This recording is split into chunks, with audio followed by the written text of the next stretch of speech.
সামনে কিন্তু রমজান মাস আসতেছে, বর্তমানে শাবান মাস চলতেছে। এখন যদি ফিরে না আসি কবেই বা ফিরে আসব? এই রহমতের মাস, বরকতের মাস চলে যাচ্ছে। এখন থেকে তওবা করা দরকার।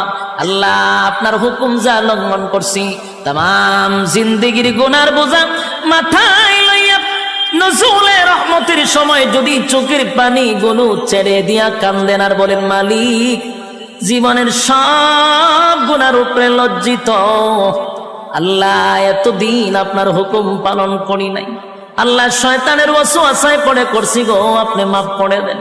চোখের পানিগুলো ছেড়ে দিয়া যদি আল্লাহর দরবারে আপনি দরখাস্ত করেন, আমার আল্লাহ বলেন, বান্দারে যৌবনকালে যদি একবার ডাক দেস, আমি 70 বার বান্দা তোর ডাকে জবাব দিই।